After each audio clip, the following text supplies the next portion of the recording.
Abrimos a PIA solicitadores 100% online. 100% online. Se nós estamos a fazer algo no mundo da solicitadoria, então o mundo da solicitadoria tem que ficar melhor. Ponto final. Bem-vindos ao podcast PIA.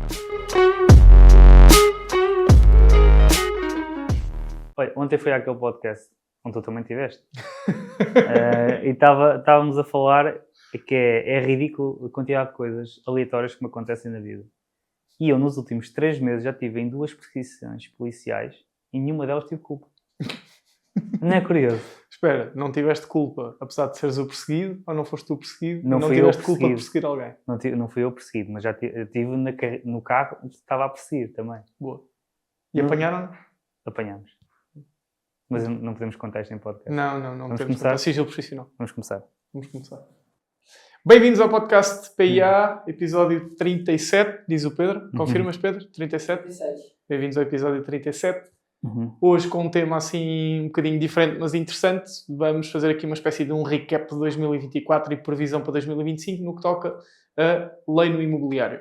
Isto porque, com as alterações de governos e alterações políticas e instabilidade política, há sempre muita produção legislativa e parecendo que não, nós estamos a gravar este episódio no final de novembro de 2024, desde há 1 ano e pouco para cá, 1 ano e 2 meses, nós tivemos pacote mais habitação, Simplex, estes dois da responsabilidade do PS, Sim. isenção de IMT Imposto de Selo para jovens. Tivemos aquilo que é o pacote Montenegro, talvez. Exato, ou seja, Uma tivemos série o de pacote mais alterações. habitação, Sim. o Simplex e o pacote Montenegro. Exatamente. Isto no espaço de um ano. O pacote mais habitação é de outubro, se não estou em erro. Sim, 6 de outubro de 2024. Depois tivemos o Simplex em janeiro de 24 e agora tivemos o pacote Montenegro. Foi uma série de medidas, algumas delas que, a bem da verdade, ainda não estão em prática. Por exemplo, o financiamento a 100%. Sim, o financiamento ainda não está... Apesar de já estar aprovado, vai agora, mais tarde ou mais cedo, começar a ser utilizado, mas não está em prática. Já ainda não. Se calhar, vamos então, em vez de fazer o recap de 2024, fazemos o outubro de 2023 e 2024. Isso. Pacote mais habitação. Na altura até foi apelidado pelo pacote menos habitação. Porque em termos, nós temos que analisar isto como juristas e não como políticos. Houve ali uma série de medidas que até trouxeram mais complicação ao mercado do que realmente soluções. Sim, e uma delas, por exemplo, foi aquela limitação do valor das novas rendas, mas que foi interpretado pelo mercado e por muitos empresários como limitação de novas rendas de forma genérica. E não seria esse o objetivo? Não, eu acho que não. Achas que não? Acho que não. Acho que a limitação que existe são de 5 anos. Ali entre outubro de 2018 e outubro de 2023, e eu acho que a ideia por trás da lei é o que está estipulado, que é meter aqui uma espécie de uma pausa de novos contratos de arrendamento, que eles não tenham um aumento muito grande, mas que depois que o mercado seja livre, que o mercado possa circular. Agora, o corpo da lei é infeliz.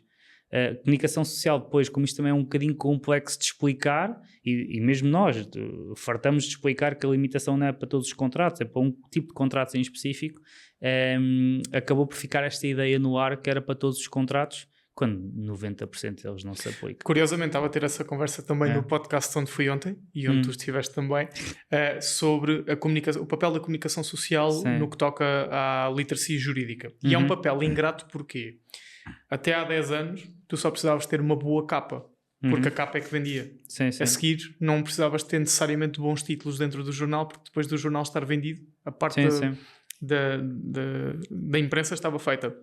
Tinha que ter qualidade, não é isso que está em causa. Agora, cada artigo vale por si só. Tu já não vendes capas de jornais, tu vendes títulos de artigos. Isso levou a que tenha havido um aumento do sensacionalismo em cada título de cada artigo. Não é bom nem mau, é uma estratégia. Todos nós utilizamos de um ponto de vista de marketing, é normal que o jornalismo também o tenha feito. Mas isso implica o quê? Que se não há uma tendência na sociedade portuguesa para explorar a vertente jurídica e a vertente financeira, nós sabemos que não há grande cultivo da literacia jurídica, quem de alguma forma se confronta com essa informação confronta-se normalmente com as letras gordas das notícias, com os títulos. E isto depois tem 2 medidas: o sensacionalismo para conseguir chegar a mais massas e a dificuldade de tu colocares todas as condições da lei no título. De facto, Sim. é uma dificuldade. Nós ontem fizemos este exercício quando estávamos a preparar a newsletter semanal e tivemos dificuldade em encontrar um título que não fosse demasiado sensacionalista, mas que não fosse demasiado comprido. Ou seja, não é? tem que dizer a verdade, mas também tem que ser comercial. Exatamente. Isso leva ao quê?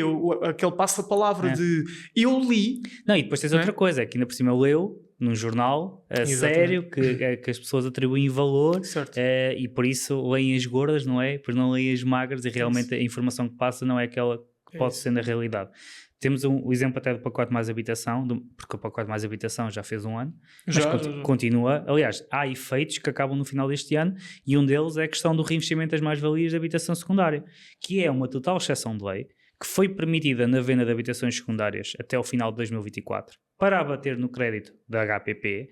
E tivemos agora... Isto é importante, não é para comprar uma HPP, para abater no crédito. Exatamente, mas acho que também vai ser curto, já não conseguem fazer isto, mas eventualmente poderiam comprar e depois abater o crédito. Mas o que é que acontece? Aqui há pouco tempo tínhamos um jornal a dizer que as pessoas tinham um mês e pouco para vender a sua habitação secundária. Eu sei o que é que estás a falar. Estás a falar daquela notícia que o título foi mais ou menos isto. Sim. Afinal, pessoas não podem vender habitação secundária e comprar uma HPP. Têm que amortizar o crédito. Como se fosse uma novidade. Exatamente, ou seja, e já tinha passado mais de um ano, ou seja... Exatamente, ou seja, passaram essa informação agora, se calhar porquê? Porque as notícias que andaram a ser veiculadas, não sendo falsas, eu não me recordo de encontrar uma notícia que eu olhasse para o conteúdo e dissesse, isto não é verdade. Não me recordo. Sim. Mas os títulos dos artigos eram... afinal aí é completamente exato. Exato. Não era bem este o título, mas o teor... Eu partilhei lá no grupo nós chegámos a essa conclusão. Mas tens toda a razão. Podemos deixar ainda assim o apelo, a partir deste episódio sai no final desta semana, têm um mês para vender a vossa habitação secundária ou um terreno para construção se tiverem um crédito HPP para liquidar ou os vossos descendentes tiverem um crédito da HPP para liquidar. Sim. Filhos, netos, bisnetos. Isso. Se pegarem no valor de venda dessa habitação secundária e o utilizarem na totalidade na amortização do vosso crédito HPP, não pagam mais-valias. Se utilizarem apenas em parte, imaginem, venderam uma habitação secundária por 300 mil, já só devem 200 mil ao banco da vossa HPP, então vão pagar o proporcional das mais-valias da venda da habitação secundária. Basicamente é isto. O que tivemos mais do pacote mais habitação? Sim, já falaste das rendas, falámos do reinvestimento de mais-valias da habitação secundária, tivemos aquela questão muito chata de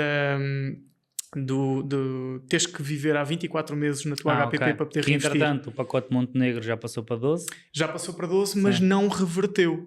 Portanto, tu agora tens 3 regimes. Sim. O antes pacote mais habitação, exatamente. O pacote habitação edição Montenegro e depois do edição Montenegro. Não, a edição Costa e a edição Montenegro. Sim.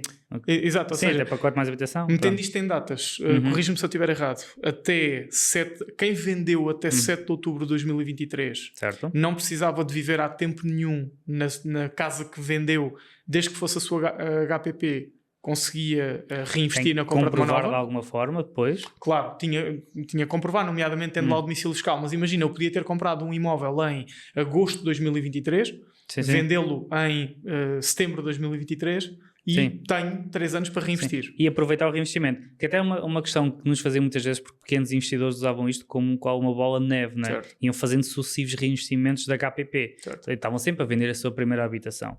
O que, de facto, era aqui não posso dizer uma falha, mas era algo que a lei não estava a proteger, porque a questão das mais-valias, e muitas pessoas dizem-nos como é que nós não pagamos mais-valias. As mais-valias é para serem pagas, ou seja, sobre o lucro do imóvel tu vais ter que pagar sobre esse montante. E depois há a exceção, que é, se tu vendes a tua casa para comprares outra casa principal para ti, não pagas impostos. E até ao pacote mais habitação, podias estar a comprar e vender casas sucessivamente todos os anos, sem qualquer tipo de justificação e conseguias fazer reinvestimentos sucessivos. O que, a bem da verdade, se vamos olhar para o espírito da lei, não era isso que se queria. O que se queria era que a pessoa, quando trocasse a sua casinha, pudesse reinvestir as mais-valias. Por isso, acho que aí fez sentido. Os 24 meses, para mim, também me parecia muito abusivo, apesar de, se justificássemos, conseguimos fugir por aí. Agora... naquela altura, o do pacote mais habitação não tinhas... Agora é que tens. Não tinha, ou seja, o que é que aconteceu? O pacote mais habitação castigou essas pessoas. Só que ao castigar essas, castigou toda a gente. Sim. E o que é que passou a acontecer a partir da entrada em vigor do pacote mais habitação de outubro de 2023? Quem vendia só podia reinvestir na compra de uma nova HPP se a HPP que vendeu fosse a sua morada fiscal há pelo menos 24 meses. Sim, sim. E não havia exceções nenhumas, nem quem tinha construído casa. E nós apanhámos muitas situações de clientes assim, pessoas que tinham construído casa, por exemplo, em 2023, queriam vender e não podiam reinvestir numa nova HPP, o que foi muito penalizador. Isto foi o regime que vigorou, e na verdade vigora, de 7 de outubro de 2023 até 10 de setembro de 2024. Entretanto, há uma nova lei do tal pacote Montenegro que altera o pacote mais habitação. Melhor, sim, ele altera o pacote mais habitação, mas não substitui o regime. Ele não revogou o regime anterior. Sim, exatamente. Ou seja, altera os pressupostos. Exato. Ou seja, para quem vendeu até 10 de setembro de 2024, só pode reinvestir numa nova HPP se tivesse tido morada fiscal na HPP que vendeu nos 24 meses anteriores. Quem vendeu a partir de 11 de setembro de 2024 já só tinha que ter morada fiscal na HPP que vende há 12 meses. 12 meses. E com uma nota. Podia estar numa situação de exceção. Pode, exatamente. Porque é a norma que está em vigor agora. Exatamente. Ou seja, se por exemplo vocês venderam a 15 de setembro de 2024, só tinham a vossa morada fiscal no imóvel há 6 meses, mas esta necessidade de venda foi por causa de uma alteração no agregado familiar, porque nasceu um filho, por exemplo, essa alteração do agregado familiar é justificação para contornar a regra dos 12 meses. Certo. Coisa que não acontecia com a regra dos 24. Ou seja, os desgraçados que venderam entre 7 de outubro de 2023 e 10 de setembro de 2024 estão numa posição muito sensível. Tem a questão dos 2 anos. Tem que cumprir com os 2 anos. E o problema é os que já venderam. Esta situação é para quem já vendeu. Sim. E agora é que estão a começar a aparecer essas pessoas. Ainda a semana passada tive 2 consultas sobre este tema. Pessoas que venderam, achar que podiam reinvestir e agora de repente, puf. Exatamente. E chegamos ao Simplex. Janeiro de 2024. A grande promessa de simplificação de processos urbanísticos para que, e a meu ver bem, permitíssemos a construção de mais casas em Portugal, aumentarmos a oferta de casas em Portugal. Problema, com toda a gente que nós falamos, e atenção, e deixar o disclaimer que é muito importante, o Simplex de jurídico tem muito pouco mesmo. Temos a questão da licença de utilização ser dispensada em atos a compras e vendas, por exemplo, e temos a questão da alteração de lojas para a habitação também ser alterado o condomínio, porque de resto nós temos muito pouco de jurídico no Simplex urbanístico. Mas com todos os arquitetos que eu falei, ficaram com medo do Simplex, ninguém percebe o Simplex. As câmaras municipais, muitas delas também estão a ter dificuldades a adotar o Simplex e parece que neste momento passou-se de uma fase em que toda a gente sabia como é que se trabalhava para uma fase em que vão pedir PIPs para tudo, pedidos de informação prévia, porque o arquiteto faz e aprova. Certo. Ou seja, é possível neste momento que nós conseguimos começar a construir um prédio aqui na nossa cidade de Leiria, por exemplo, sem a Câmara Municipal, sem alguém responsável pela Câmara Municipal, colocar os olhos naquilo. Certo. Sim, no fundo mudou-se ali o paradigma, ou seja, em vez de teres a Câmara na análise prévia e na autorização prévia, passaste a ter a Câmara numa posição de fiscalização, que é um poder que tem durante 10 anos. Mas atenção, eu acho que fazem bem, porque isto também funciona para outras áreas. Se essa função pública não está a conseguir dar uma resposta, temos que adaptá-la ou temos que dar mais poderes aos privados. E aqui foi a opção número 2, neste caso, vamos dar mais poderes aos privados para fazer e aprovar. E é claro que os arquitetos têm o seguro de responsabilidade civil, sabem quais é que são as normas do PDM naquele local, por isso sabem quais é que são os pressupostos que têm que seguir. Mas eu também me coloco, neste caso, na cadeira de um arquiteto que está a fazer uma moradia e que tem dúvidas sobre aquilo que pode ou não fazer, de que forma que ele pode estar a assinar um projeto, quando até pode ser algo completamente extraordinário que apareça e que faça com que ele seja responsabilizado por aquela operação. Por isso, o feedback que tenho tido muitos deles é fazemos PIPs para tudo, porque aí a Câmara Municipal vai se pronunciar. Tive agora reunião com um arquiteto a semana passada que me disse que faz a comunicação, faz todo o processo, mas não começa enquanto a Câmara não dá resposta. Por isso, mesmo que seja tacitamente aceito, ele fica à espera que alguém lhe dê a resposta e reitere essa resposta junto à Câmara Municipal. Mas a minha opinião, e sendo claro a minha opinião só neste aspecto, é que poderíamos ter simplificado como simplificamos, mas haver ali alguma coisa no final, uma vistoria, uma aprovação por parte da Câmara Municipal, que emitisse a licença de utilização como nós tínhamos até agora, porque nos casos a licença acabou, já não há licença de utilização, mas que emitisse a licença a dizer assim, olha, este projeto assinado por arquiteto X está em conformidade com as normas e foi edificado em conformidade com as normas. Porquê? Nós não nos podemos esquecer que a licença de utilização é a autorização da Câmara Municipal para aquele imóvel, mas também é a garantia de conformidade para a pessoa que vai comprar aquele imóvel, que aquilo está em conformidade com aquilo que foi desenhado. E para financiamento, por exemplo? Sim, mas o financiamento, porque é que o financiamento não entra neste jogo das casas ilegais? Porque não têm a certeza que aquele imóvel está em conformidade com aquilo que está delineado para aquele local. Por isso, até na garantia do cidadão, e quando nós olhamos para as leis o cidadão tem que estar protegido, até nisso está um pouco desprotegido quando não há licenciamento, quando não há licença de utilização. Era uma certidão final, algo só para comprovar, que também serviria, pois, para o banco financiar a operação. Ok. Olha, pegando aí nas casas ilegais, qual é que é a tua opinião, agora que já passámos aqui praticamente um ano desta alteração, em que deixaste de precisar de licença para escriturar, nota prévia, para quem não sabia, até janeiro de 2024 era preciso licença para poder comprar e vender um imóvel ou melhor, qualquer imóvel, tinha que ter licença de utilização. A partir de janeiro isto deixou de ser um assunto, basta colocar na escritura que o comprador declara aceitar que o imóvel pode não ter todas as condições de licenciamento urbanístico e a escritura pode ser feita. Escritura ou DPA. Como é que tu achas que isto impacta o mercado? Eu ainda não consegui perceber, tenho a mesma opinião que tinha em janeiro, mas como é que achas que isto impacta o mercado? Eu não tenho uma opinião formada sobre o impacto que teve no mercado destas casas a entrar, mas é uma prova que realmente os fundos têm muito poder. E para quem não percebe a dinâmica das casas ilegais, existem milhares de casas ilegais em Portugal, muitas delas ou construídas pelos próprios ou processos que não foram finalizados, e o que acontecia é que estas casas estavam ou em seios familiares que iam ser passadas por herança, porque por herança para a partilha era dispensada a licença, ou em fundos. E como é que estas casas iam ter aos fundos? Através de vendas judiciais. Porque na venda judicial a licença de utilização está dispensada, sempre teve, não é agora do Simplex, e os fundos acabam por ficar com muitas casas, fundos e bancos em geral, muitas casas dispensadas de licença. E quando se falava em casas ilegais, eu sempre fui apologista de vamos colocar estas casas no mercado, porque vai haver alguém a reabilitá-las, vai haver alguém a licenciá-las, e é mais uma casa, mais uma família que pode lá viver. Faz todo o sentido que as casas ilegais possam ser vendidas. Eu acredito mesmo que só foi permitido que elas fossem vendidas por causa do forcing dos fundos. Achas? Estavam cheias. Achas que é daí que foi? Acho. Mas é benéfico. Eu não digo que seja um favor a alguém. Eu digo que é super benéfico, as casas ilegais podem ser vendidas. E por outra lógica, mas olhando para trás, proteção do comprador. As casas ilegais não estão a ser financiadas pelos bancos. Os bancos não financiam esta compra. Já tivemos aí 2 ou 3 relatos que conseguiram financiar estas casas, mas acaba por ser aqueles relatos quase ouvi dizer que o banco X faz, mas por norma não o fazem. E se nós formos olhar para quem compra casas ilegais, é alguém que tem um pronto pagamento.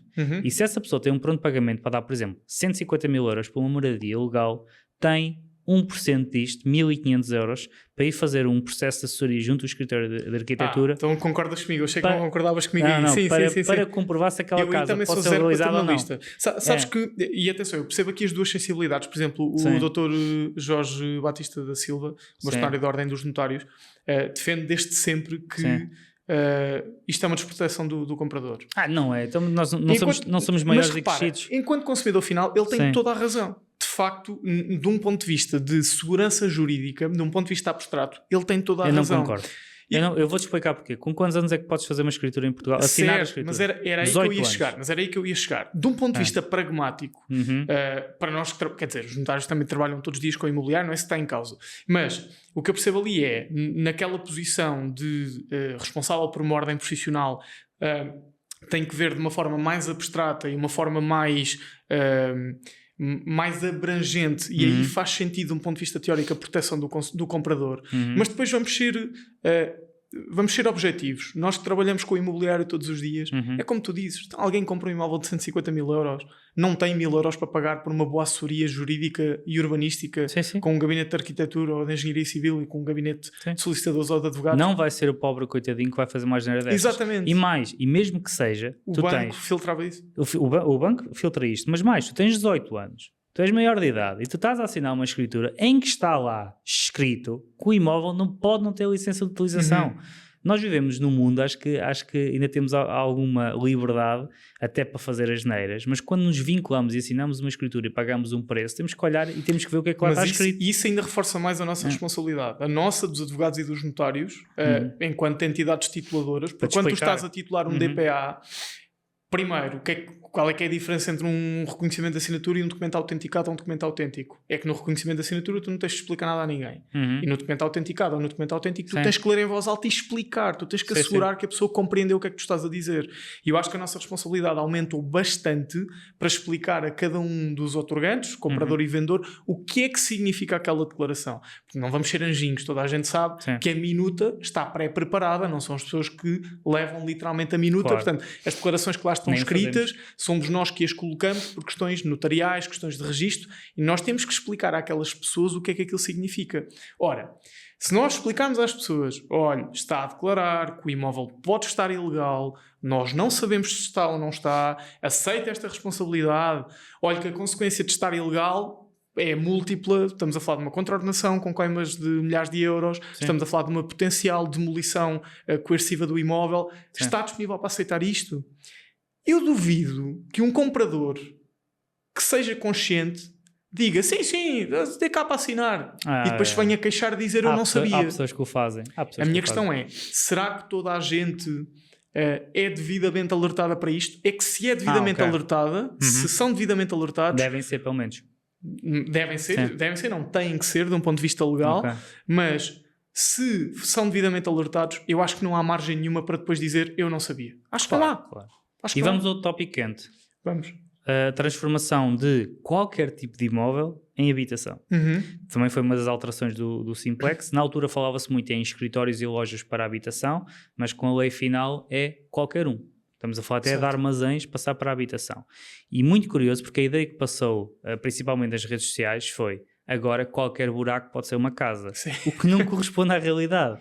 Porque juridicamente era um passo muito importante. E nós chegámos a comentar isto, e eu acho que temos um papel muito importante, porque na altura fomos nós que chamamos a atenção ao governo deste facto. Nós estamos sempre a dizer isso. Nós já dissemos isso para aí 10 vezes desde que criámos as empresas. Estamos a dizer até ser verdade. Que atenção ao condomínio. Porque o principal motivo dos imóveis não passarem ou não serem convertidos de escritórios e lojas para habitação é que imóveis em propriedade horizontal, ou seja, imóveis em prédios, precisavam da autorização de 100% dos condóminos, o que era muito, muito difícil. E esse era o principal motivo. Quando sai a lei, dispensa a autorização do condomínio para fazer esta alteração. Mas a realidade é que todos os pressupostos anteriores continuam em vigor. Ou seja, o PDM tem que permitir que naquele local seja uma habitação. O imóvel tem que ter condições de habitação. Urbanisticamente não mudou nada. E foi uma febre louca. Um caso claro e que tem apanhado muita gente de surpresa. Se o alvará de loteamento previr que o resto do chão é composto apenas por lojas, vocês têm que alterar o alvará de loteamento para conseguir depois então ter autorização para alterar aquela loja para habitação. Portanto, basta esta questão do alvará de loteamento, temos outro problema inicial. Houve muita gente a comprar lojas com essa convicção, que é, isto é comprar uma loja, meter uma cama e uma daquelas cozinhas do IKEA. Sim, e depois tens a extração de fumos também, exato. que é um outro problema. Houve muita essa ilusão e chegaram-nos muitas pessoas a dizer que tinham assinado CPCVs e que entre o CPCV e a escritura descobriram que não dava para converter. Menos mal. Ainda só tinham dado o sinal, aquilo negociou-se e tal. Mas também nos chegaram algumas pessoas que já tinham escriturado o imóvel. Sim. E tu vês isso? Vais a qualquer filtro de uma pesquisa de imóveis, metes habitação e metes começar pelo mais baixo. Sim. E vais aparecer escritórios e lojas a ser usadas como uma habitação. E eles dizem lá, olha, isto aqui é um comércio adaptado, não pode recorrer a financiamento bancário como habitação, vai pagar 6,5% de impostos. Se não dizem, deviam dizer, porque é a realidade. Mas é muito engraçado que houve uma correria às lojas. E nós aqui reparamos no mercado de Leiria, que estamos mais atentos, que as lojas e escritórios desapareceram. É verdade. Desapareceram completamente. Mas mesmo a parte da transformação, e aqui entramos na parte jurídica, é super engraçado porque não é necessário a licença de utilização. Não é necessário a Câmara autorizar. Ou seja, uma comunicação prévia do arquiteto e com isso faz a conversão em habitação. Mas alguém se esqueceu dos registros de notariado. Porque vocês depois vão ter que fazer uma escritura que é dizer, olha, esta loja, a fração A, que é uma loja de resto de chão direito, passa a ser a fração A, resto de chão direito para a habitação. Uma coisa tão simples quanto isto. É uma escritura de uma folha. Sim. E para essa escritura, vocês vão ter que juntar uma declaração camarária a dizer que aquela fração é uma habitação. Ou seja, por um lado, urbanisticamente, está completamente dispensado. Em termos de registro notariado, é preciso uma certidão camarária. Problema, a Câmara vai ter que a passar. Exato. E temos outra vez as demoras todas da Câmara. Nós tivemos 2 processos que entraram exatamente no nosso escritório ao mesmo tempo. Tivemos um processo que essa certidão demorou 15 dias, tivemos outro processo que a certidão demorou 5 meses. Câmaras diferentes, presumo. Câmaras diferentes. E a realidade é que isto para investidores é muito prejudicial, porque se eles estiverem há 5 meses à espera desta certidão, eles vão passar para outro negócio, não Mas vão fazer confusão. Sabes o que é que me surpreende? A fome com que os investidores e os consultores olharam para este mercado, e bem, não foi a mesma fome com que olharam para o mercado dos imóveis ilegais. Pois porquê? Não. Eu vou-te explicar o porquê. Porque, e isto é a minha ideia, porque estas lojas para passar para a habitação é de investidores que se podem financiar e os imóveis ilegais é mais prontos de pagamento. E é mais fácil tu teres investidores que se vão financiar a banca e que fazem esta conversão do que pegarem imóveis ilegais. E outra coisa, é mais simples tu reunires com um arquiteto e de fazeres uma conversão destes imóveis para a habitação do que tu reunires com um arquiteto para eventualmente legalizar uma casa que estava ilegal até há pouco tempo. Isto é a minha ideia. Eu entendo. Mas os imóveis ilegais acabam por ser um excelente mercado, especialmente para pessoas que tenham algum dinheiro que queiram tratar do flip e legalizar. O que eu vejo aí, eu não tenho estatísticas nenhumas, mas o que eu vejo aí é mentira que um imóvel ilegal seja um imóvel ilegalizável. São duas coisas completamente diferentes. Sim, e em Portugal ninguém manda demolir também. E há uma boa parte de imóveis que estão ilegais porque não foi feita a vistoria final para a emissão da licença de utilização ou não foi pedida a licença de utilização. Olha, eu quase que diria 70% das moradias da aldeia, anos 70, anos 80 e anos 90. Agora, construção puramente ilegal são poucos os casos. São poucos e é algo que tu consegues ver. E não estamos a falar de barracas, atenção. Não, exatamente. Mas é uma coisa que tu consegues fazer com um parecer prévio de um arquiteto ou de um engenheiro civil, e parece-me que cometeram-se erros que não se deviam ter cometido na compra de lojas para converter para a habitação, porque é super fácil fazer esse estudo, e podia-se ter cometido os mesmos riscos na compra de imóveis ilegais. E o feedback que me chegou estranhamente, e chegaram-me de poucos consultores, é que os imóveis ilegais estão ao mesmo preço de mercado que os imóveis legalizados. E é isto que eu não estou a compreender. Ok, mas... Tenta em conta que o público é tão mais pequeno... Não pode, isso não vai escoar. Quer dizer, o asking price não é o preço de venda, sim, não é? Sim, isso é tão simples como isso não vai escoar. Exato. Porque mesmo alguém que tenha pronto pagamento não vai dar o mesmo valor pelo imóvel, mesmo que sejam 2 imóveis lado a lado, iguais, com as mesmas condições, mas um está legal, o outro não, ele não pode dar o mesmo valor, mesmo que a ideia dele seja ir para lá viver, não pode dar o mesmo valor, porque quando se quiser desfazer de um tem um valor comercial completamente diferente do outro. Por isso, se essa é a ideia que quem está no mercado imobiliário como consultor tem que começar a refazer, porque realmente vai ser muito complicado. Sem dúvida. Ok, bom tópico aí. Simplex, já fechamos? Simplex está fechado, temos muita coisa para dizer sobre o Simplex, por isso temos cá trazer um arquiteto, alguém que já tenha até sentido a dor, para falarmos. Acho que seria um excelente podcast. Tema muito interessante, sem dúvida. É um tema muito interessante. Ou então alguém também de uma Câmara Municipal, se conseguimos encontrar alguém. Sim. Para ver os dois lados, ou seja, quem está do lado de fora, mas também quem está do lado de dentro, o que é que mudou de forma objetiva, porque acho que também não é muito fácil para as câmaras municipais reagir a isto. Sim. Passando para a edição Montenegro, fico extremamente triste, porque acho que há uma coisa que o PS é melhor que o PSD, é dar nome aos projetos. Já reparaste, temos o pacote mais habitação, temos o Simplex urbanístico, chegamos aqui, o que é que nós temos? Edição Montenegro. Exato. Porque foi quase aqui um nome atribuído. Edição Montenegro. Gostei da isenção de IMT Imposto Seu para jovens. Quiçá podia ter ido mais longe e definirmos jovens como qualquer pessoa viva que compra a sua primeira casa.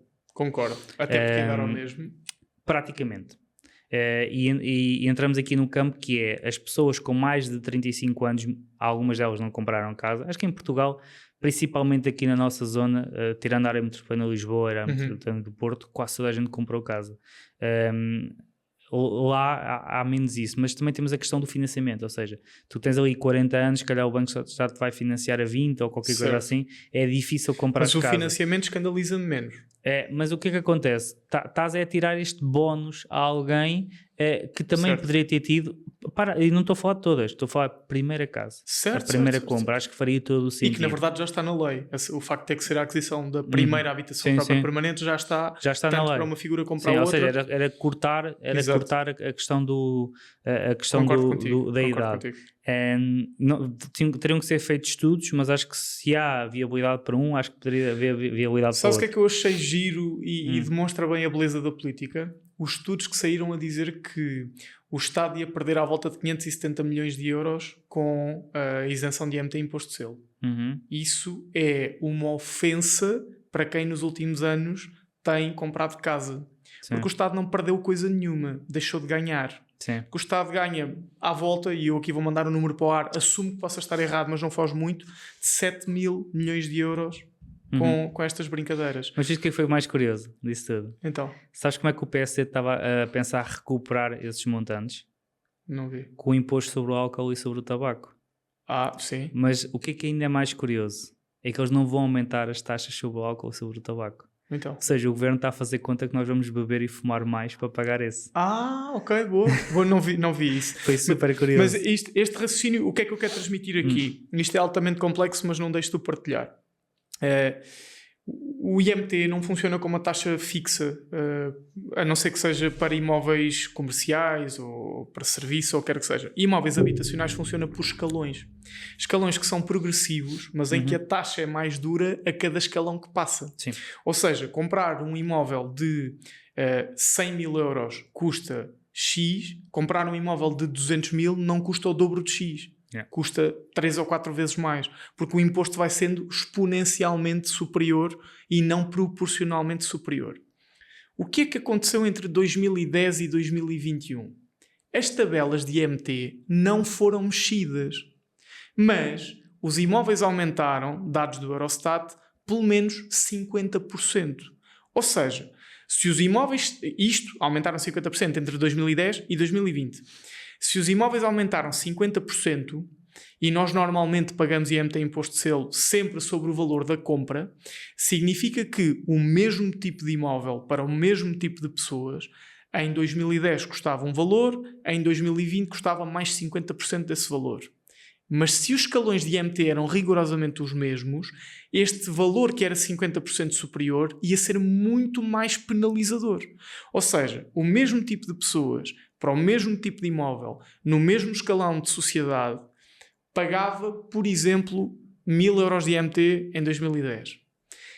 Esse mesmo tipo de pessoas, em 2020, pagava 3.500 ou 4.000. Sendo que o imóvel era 50% mais caro, mas o imposto era 400% mais caro.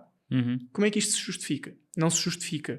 E foi aqui que me escandalizou esta informação. Eu estive num evento onde estava uma pessoa da JLL, aliás, tinha trabalhado na JLL e que partilhou estes dados comigo. Em meia dúzia de anos, o Estado passou a ganhar à volta de mais 1.500 milhões com IMT e imposto de selo, o que é escandaloso. Estado, mas diga-se, grande parte dele vai para o município. Não o interessa. Estado, Não sim, interessa. sim, mas ao Estado de forma genérica. Para mim, podia ir para a Santa Casa da Misericórdia. Temos que ser honestos com as pessoas. E isto é de tal forma complexo, de tal forma que eu estou a ter alguma dificuldade em explicar isto, só com valores concretos é que eu conseguia demonstrar. Também aí eu acho que o Governo nos ouviu, porque nós escrevemos um artigo em 2021 sobre isto. O que é que aconteceu um mês depois? Mexida nas tabelas de IMT. Sim, mas para terem noção, teve 10, 15 anos, 93 mil euros, Sim, o primeiro escalão. 10 anos. 10 anos. Sim, o primeiro escalão 92, 93 mil euros, coisa, e depois passou para 94. 97. 92 para 97. Acho que foi 94, depois foi 97. Desculpa, e agora razão. É que é 101. 101, 102. Pronto, Sim, ou seja, sim. estamos a falar, uma primeira habitação, na lógica que existia há 20 anos atrás, era para ficar isenta ou praticamente isenta. Neste momento, 100 mil euros uma casa nova, enviem-me que eu compro. Vamos fazer esta conta de forma simples. Se a inflação desde 2010 foram 20%, foram mais, mas se foram 20%, e se tu em 2010 compraste um T3 no resto do chão aqui e pagaste 1.000 euros de IMT, hoje, para ser justo, tu tinhas que pagar 1.200 euros de IMT. Certo. O Estado tem a obrigação de acompanhar a inflação também na compra de imóveis.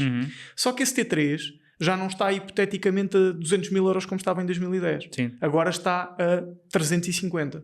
Sim, porque então IMT vais pagar... Qual é que é o IMT que vais pagar? Não vais pagar 1.000 euros, vais pagar 7 ou 8 ou 9 ou 10. Portanto, quando se diz que o Estado vai perder 570 milhões de euros com a isenção de IMT e imposto de selo, é importante esclarecer as pessoas que simplesmente o Estado vai ganhar um bocadinho menos, que é bastante diferente. Okay? Financiamento a 100%. Impactos que isto tem no mercado? Eu não digo impacto, eu diria que temos que explicar que isto é quase uma fábula. Concordo. Porque muitas pessoas estão a olhar para isto como uma possibilidade, e atenção, é uma verdadeira possibilidade para quem ganha bem. O financiamento a 100% eu corro o risco de ser mal interpretado, mas é uma excelente hipótese para quem ganha muito bem, mas quem não tem capacidade para reter dinheiro. Porquê? Porque tu tens um bom salário, podes ir à banca, podes financiar a 100% e consegues comprar o imóvel que tu queres. E podes sair ou de casa dos pais ou sair do mercado de arrendamento, que é a principal possibilidade aqui em cima da mesa. Mas olhando para aquilo que é o financiamento a 100%, tu, número 1, tens que ter possibilidade de financiar a 100%, que nem todos têm, e têm sido uns vídeos de muitos consultores imobiliários falam em cerca de 2.600 euros a 2.800 euros pelo casal para conseguirem financiar uma casa de 150 mil euros a 100%. Não sei estes valores, depois teria que ser confirmado, e também temos cá pessoal do crédito, vamos gravar um podcast com o pessoal do crédito, também vamos falar sobre esse assunto. Mas tens que ganhar bem para te conseguires financiar a 100%. E outra coisa que ninguém está a falar é: quem é que no mercado imobiliário, na qualidade de vendedor, vai fechar contigo um negócio sem receber nada? Faz o CPCV. Sim. E dizem-me, é possível fazer um CPCV com 0 euros de sinal? É. O mercado está habituado aos 10%? Está. Vamos conseguir mudar o mercado? Dificilmente. Exato. Porque, a menos que seja um imóvel que já esteja na praça há muito tempo e que esteja frio, por assim dizer. Agora, um imóvel que entra no mercado, alguém jovem que chega lá e diz: olha, quer fechar um CPCV, dou-te o asking price e vamos avançar, e agora é que vamos ver se temos financiamento para 100%. Eu não estou a ver o vendedor assinar um CPCV, porque vai parar ali 2 meses a venda à espera que aquela pessoa verifique que tem financiamento bancário ou não. Ok. É um bocadinho por aí. Sim, aí há algumas estratégias que podem ser aplicadas, mas eu concordo totalmente contigo, até porque normalmente esses imóveis que estão mais parados no mercado, como tu falavas, e que eventualmente o vendedor está mais disponível para negociar a entrada, são imóveis que possivelmente nem vão ter avaliação para os 100% de financiamento. Também temos essa questão. Não é? Porque pensa, num imóvel novo, que à partida é aquele que terá maior facilidade de financiamento, onde é que o construtor vai facilitar os 10% de entrada se a procura é tanta? Não, e tens outra coisa, esse cara já são plantas. Exato. Ou seja, exato. Já são plantas em que alguém já entrou com 40% e depois vais chegar tu e vais fazer um negócio sem nada. Exato. Ou seja, ou o valor é muito alto, que compensa o risco, mas se o valor é alto, depois não vais ter financiamento para acompanhar, ou dificilmente vais conseguir fazer. Mas isto lá está, há estratégias, pode ser negociado. Pode ser, ou seja, não é impossível. Ou seja, vocês podem falar com o vendedor e podem chegar a acordo e podem conseguir fazer este negócio. Agora, a prática de mercado e aquilo que é a vontade dos vendedores estarem a fechar um negócio sem receberem pelo menos alguma parte, diria 2.500, 5.000 euros, é que é um bocadinho mais complicado. É verdade. Mas há estratégias que podem ser colocadas em prática. Temos a escrow account, temos a transferências que depois são devolvidas. A escrow account é uma boa sugestão. E uma sugestão, vamos agora focar-nos em quem tem os 10%, mas quer ficar com esse capital. Nem digo 10%. Ou seja, tu vais comprar uma casa em Portugal, 300 mil euros, e daqui apontar para a zona de Lisboa, 300 mil euros, tens 20 mil euros do lado. E recebes bem, tens capacidade para te financiar a 100%. Ou seja, tu não tens 10% para dar. Certo. Tens ali 20 mil euros. Vais precisar, se com isenção de IMT e imposto de selo, talvez vais precisar ali de 5 mil euros. Tens 25 mil euros, tens 15 mil euros na mão. O que é que se podias fazer com esses 15 mil euros? Dá-me aqui 2 sugestões. Para comprar uma casa de 300? Para comprar a casa de 300. A primeira coisa que eu fazia junto ao vendedor era negociar uma entrada mais baixa, dos 15, e para o compensar das duas uma. Ou propunha um valor mais alto do que o asking price, o que é arriscado, ou tentava-lhe propor a retenção de uma parte do sinal caso o financiamento não seja aprovado. Normalmente, o financiamento, quando há financiamento bancário, os CPCVs têm a cláusula que permite anular o CPCV se o financiamento não for concedido. Se não têm, deviam mesmo ter. E escrow account, como é que sugerias isso? Aqui escrow account, o que é que eu sugeria? Eu sugeria entregar os 15 mil, tudo o que eu tinha, eventualmente combinar com essa penalização de 2.000, 3.000 euros e depois tem de ser negociado com o vendedor, ou seja, isto também está relacionado com a minha convicção de que vou conseguir o financiamento a 100%, Claro. para estar disponível para perder esse dinheiro, e utilizaria uma escrow account para o valor ficar retido até ao dia da escritura, dia em que aparece um cheque com 100% do valor. Ok. E a escrow account aí ia-me libertar o valor para mim de volta, ok? E estava sempre garantido, porque o vendedor está garantido, porque a escrow account tem a obrigação de salvaguardar as duas partes. Portanto, a escrow account, para perceberem, é a intervenção aqui de um intermediário. Isto é muito utilizado em países anglo-saxónicos e nos Estados Unidos é muito, muito frequente. Não gostaste da expressão anglo-saxónica? Gostei. Foi bem puxada. Foi. E é muito utilizado no estrangeiro e basicamente consiste numa entidade externa, uma entidade financeira, um escritório de advogados, um escritório de solicitadores, ficar com esse dinheiro retido. É uma entidade imparcial, fica com esse dinheiro retido até se verificar uma determinada condição. E essa condição era uma de duas aqui. Ou a realização da escritura com o financiamento a 100% do valor do imóvel, ou se fosse um valor inferior a 100%, era libertado o remanescente para o vendedor, até fazer o valor de venda, ou, caso não fosse possível o financiamento a 100%, era restituída uma parte desses 15.000 euros ao comprador e a outra parte era entregue ao vendedor, conforme a penalização que estava prevista no CPCD. E esta era a minha solução. Se fosse para tribunal, o dinheiro ficava lá parado, por isso ainda temos uma terceira opção, que é aquilo que o juiz decidir. Exatamente. Sim. Ok, ótimo. Porque sem a escrow account era extremamente difícil fazer isto. Não, e temos a famosa frase de fugiu para o Brasil, e aqui acabava essa possibilidade. Ok, chegados aqui ao final de 2024, o que é que podemos esperar de 2025? E eu aqui vou-te ser honesto e posso partilhar já contigo os meus insights. Acho que não vamos ter a mesma confusão que tivemos até agora. Pacote mais habitação, Simplex, edição Montenegro. Montenegro, a próxima vez que fizeres aqui um pacote, dá-lhe um nome, se faz favor. Mas eu acho que teve um nome. Teve um nome? Eu acho que sim, não foi muito divulgado. Então não pegou. Mas eu acho que teve um nome. Não pegou, ok. E também era qualquer coisa de habitação. Pode falar com o nosso departamento de marketing, nós arranjamos um nome. Mas o que é que seria interessante, o que é que pode vir a ser interessante aqui? Que é a aprovação do Orçamento de Estado do próximo ano. Aí pode mexer um bocadinho, porque este aqui, pelo jeito, já está encaminhado, não é? Agora tem 2.200 propostas ou 2.600. É sempre assim. Não, mas este ano foi um recorde. Só o Chega tem 600 propostas. Eu acho que podiam arranjar alguém que a posição dele era definir ridículo, e tudo o que era ridículo metia logo de lado, e só se analisavam as séries. Acho que muitas delas ficavam à parte. Mas o que é que pode acontecer nessa negociação para o Orçamento de Estado? Aí sim se vir a discutir alguma coisa grande. Porquê? Porque isto já fazendo futurologia política, não estamos aqui a ver o Chega a aproximar-se do PSD, por isso se o PSD quiser aprovar vai precisar do PS. O PS, o Pedro Nuno Santos vai fazer ali um bocadinho de sentir a casa a ver se fosse eleições consegue um melhor resultado ou não. Por isso ele vai negociar o Orçamento de Estado e nesse momento podem surgir. Não te esqueças que as presidenciais coisas. Aí já vão ter muita influência. É certo que as presidenciais não têm que implicar nenhuma queda de governo, ou quer que seja, mas o ambiente político vai levar na altura a parece-me um ambiente.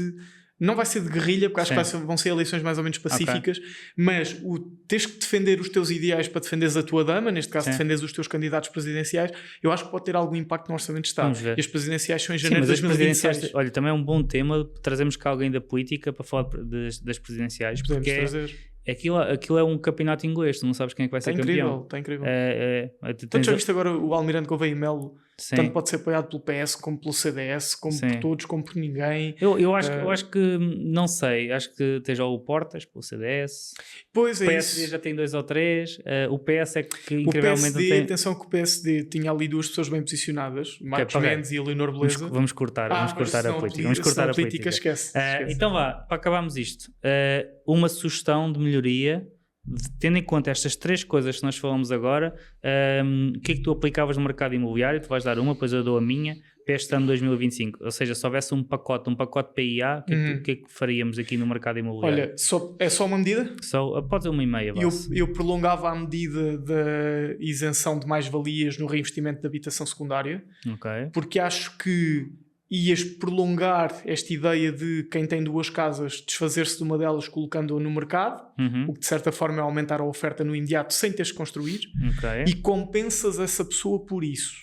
E ainda por cima, embora seja um pouco paternalista, o facto de tu incentivares essa pessoa a liquidar o seu próprio crédito de habitação própria e permanente acaba por ser uma preocupação financeira do Estado. Podemos discutir o realismo financeiro disso ou não, mas acho que era a medida que eu faria, era prolongar, e se calhar prolongava indefinidamente. Prolongava indefinidamente. Quando deixar de fazer sentido, quando deixar de ter problemas de habitação, revogava. Meia medida, não sei muito bem. Sei perfeitamente. Sim. Eu revia os escalões de IMT para meter as coisas em condições e com um mínimo de justiça fiscal e social. Ótimo. Eu refazia o arrendamento.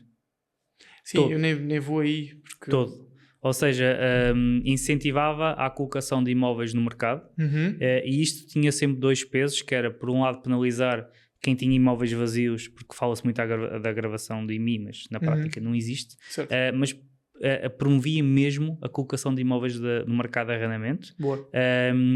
Não só da questão do Airbnb, mas a questão do Airbnb também dá para todo um podcast à parte, e por isso não quero falar sobre ela, mas principalmente para imóveis no mercado de arrendamento, para a habitação própria e permanente do arrendatário, haver mesmo ou uma taxa zero ou muito lá perto, e penalizava gravemente quem não comunicava os contratos de arrendamento. Concordo. Que também existem em Portugal, e mais do que isso, revia a questão dos despejos.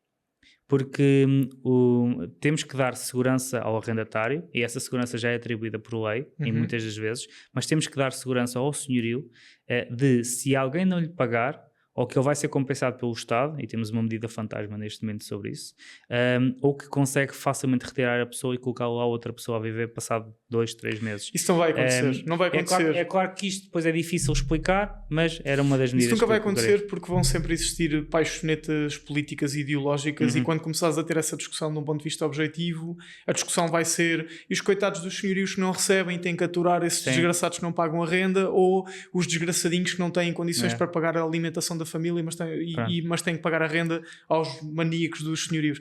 A discussão é tão extremada que raramente resulta em alguma coisa. Ser senhorio não é negócio. Exato.